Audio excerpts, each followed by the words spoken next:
Quand Eddie Hall a battu le record de soulevé de terre en 2016 avec une performance de 500 kg, soit un poids qui autrefois semblait vraiment impossible, je me suis demandé qui sera l'humain le plus fort de l'histoire.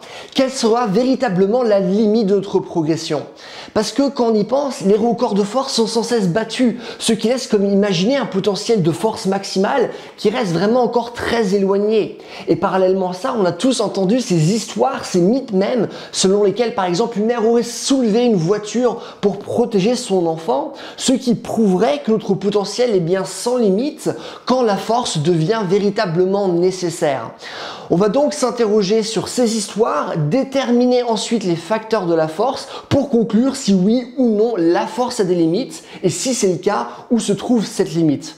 Mais juste avant de commencer, petite introduction, moi c'est Clément, je suis un préparateur physique diplômé et sur ma chaîne Mouvement Conscient, je vous explique comment avoir un corps qui est fort, qui est souple, qui est fonctionnel, qui sait réagir à plein de situations différentes et complexes. Alors premièrement, la force est bridée par votre masse musculaire, ce qui peut paraître normal et logique, mais ce que vous devez savoir, c'est que votre force, elle est également bridée par votre système nerveux, et ce de deux manières différentes. Premièrement, comme je le répète souvent, l'ordre de contracter un muscle va passer par les nerfs de la colonne vertébrale pour ensuite être relié par des neurones moteurs qui vont chacun commander un nombre défini de fibres musculaires. Et logiquement, plus on va mobiliser de neurones moteurs, plus on va mobiliser de fibres musculaires, et donc plus la force développée va être grande. Et ce que vous devez savoir également, c'est que ces neurones musculaires, ils envoient des signaux électriques avec des fréquences qui sont plus ou moins basses ou hautes. Donc plus le signal est grand, plus la force développée va être grande également. Deuxièmement, votre système nerveux brille de votre force car il ne veut pas que vous vous blessiez. Logiquement, à l'échelle d'évolution, ne serait-ce qu'une déchirure musculaire pouvait causer notre perte. Et c'est pour ça qu'en fait, notre force pratique, c'est-à-dire celle qu'on peut réellement utiliser, elle est bien en dessous de notre force maximale théorique. Et d'ailleurs, quand vous voyez des gens se faire voltiger en arrière après un choc électrique, ce n'est pas l'électricité qui fait ça, c'est bien leur propre force musculaire qui les repousse en arrière, entre autres probablement parce que le système de sécurité de notre corps a été momentanément réduit. Donc le fait que non seulement cette force théorique existe et qu'on peut rendre le corps plus fort en s'entraînant, signifierait alors que notre limite de force, elle est bien loin. Alors oui, mais également non. Alors oui, parce que la force théorique est bel et bien vraie. Oui, parce que notre corps s'adapte aux situations dans lesquelles il se trouve. Donc si je m'entraîne, je vais devenir plus fort. Mais également non, parce que par exemple, ce qu'on me disait à la fac, c'est que cette limite théorique de force, ça va certainement augmenter. Mais surtout, ce qui se passe, c'est qu'on se rapproche nous-mêmes de notre propre limite au fur et à mesure de nos entraînements. Alors, je vais vous donner un exemple fictif pour que ce soit un peu plus clair. Donc, imaginons un débutant va par exemple utiliser 50% de sa force théorique, alors qu'un professionnel, lui, va davantage utiliser 80% de sa force théorique.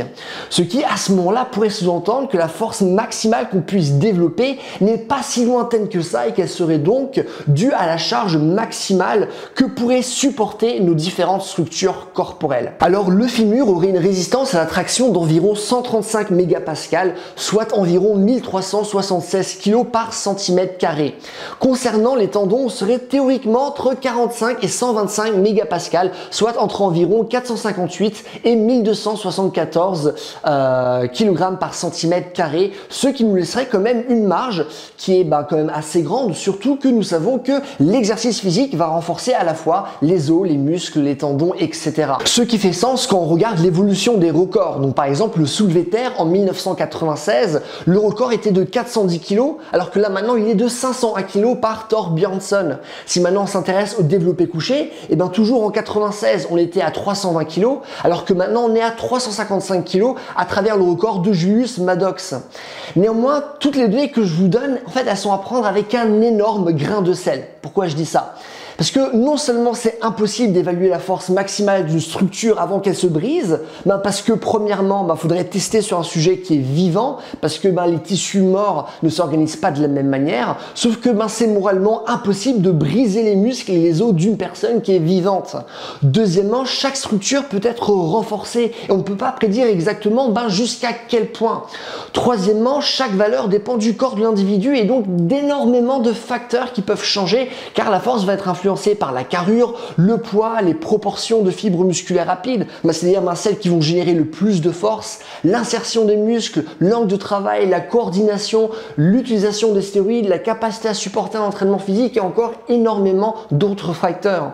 C'est-à-dire que même si certains chercheurs ont publié des résultats spécifiques par rapport à certains muscles en rapport avec certains angles, eh ben, les résultats sont quand même à prendre avec des pincettes.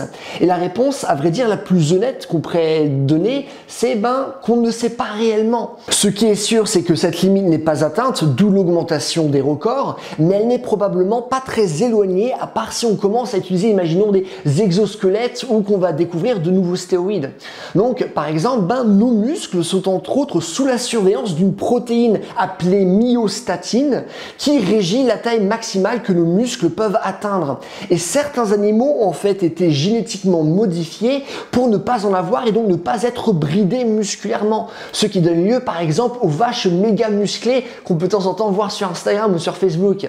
Et peut-être que nous ferons un jour des expériences similaires avec des humains. Qui sait ?